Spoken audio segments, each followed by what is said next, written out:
Fastest versus slowest. How Formula One evolved into a speed monster.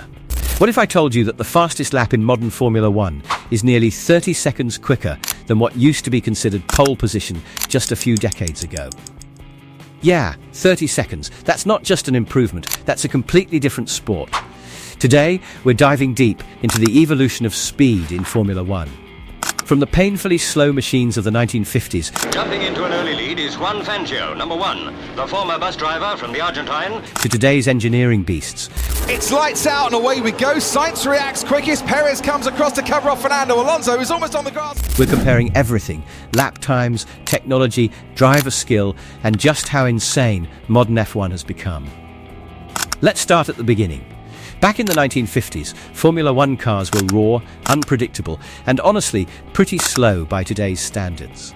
Drivers raced with almost no safety features, skinny tyres and engines that struggled to produce even 300 horsepower. At tracks like Silverstone, pole position times hovered around 1 minute 50 seconds, and back then, that was considered incredibly fast. But here's the thing, those cars weren't just slow, they were difficult to control. No aerodynamics, no downforce, no electronic aids. Drivers had to wrestle the car through every corner. Fast forward to the 1980s, and things start to get interesting. Turbocharged engines enter the scene, and suddenly power explodes. Some qualifying engines were rumored to produce over 1,000 horsepower. That's more than many modern hypercars. Lap times dropped dramatically. At the same circuits, we started seeing laps dip into the 1 minute 20s and 1 minute 30s range. That's a massive leap in just a few decades. But it wasn't just about power. Aerodynamics began playing a huge role. Wings, ground effect, and better tyre technology meant cars could corner faster and carry more speed through turns. However, with more speed came more danger.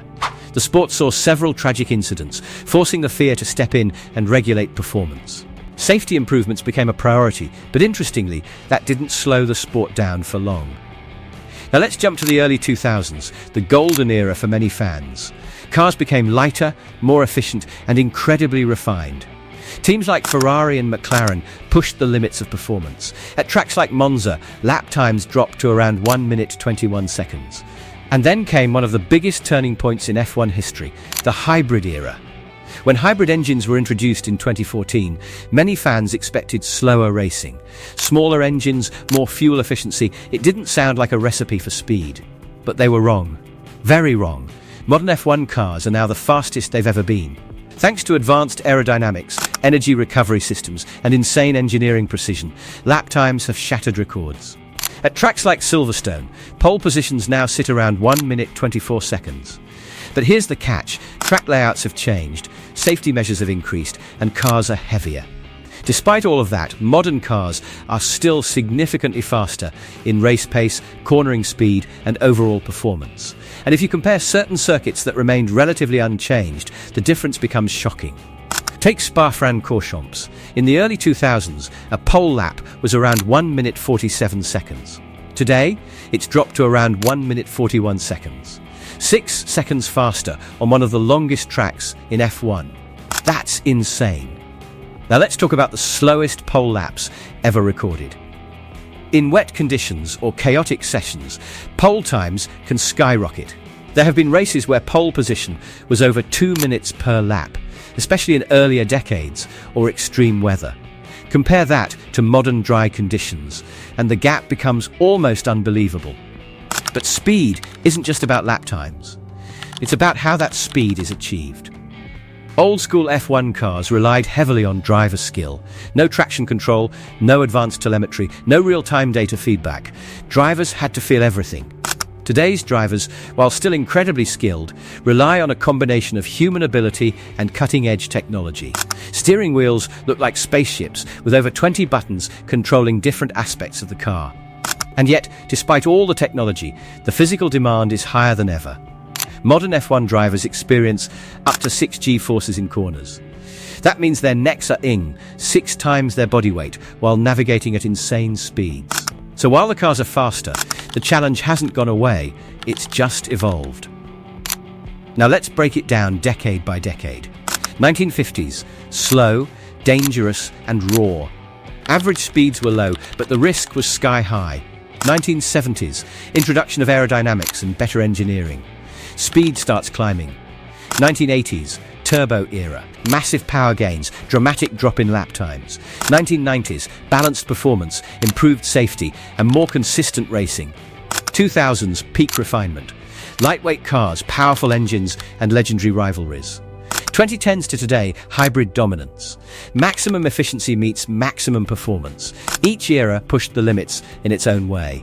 But here's the real question. Are modern F1 cars too fast? Some argue that the cars have become so advanced that drivers rely too much on technology.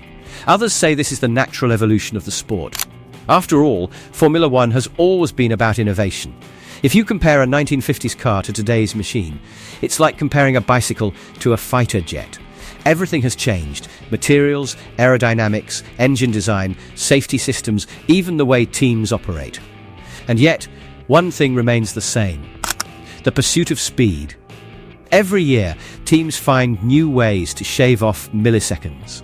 New upgrades, new strategies, new ideas. Because in Formula One, even Nero, 1 second can mean the difference between victory and defeat. And that's what makes this sport so addictive. The constant evolution, the relentless push for perfection, the never-ending battle between fastest and slowest. So next time you watch a qualifying session, remember this: you're not just watching cars go around a track, you're watching decades of innovation, risk, and human ambition come together in one perfect lap. From the slowest beginnings to the fastest machines ever built, Formula One isn't just a sport. It's a timeline of speed, and the craziest part, we're still getting faster. If you enjoyed the video, don't forget to like, subscribe, and hit the bell icon so you never miss an update. See you in the next one,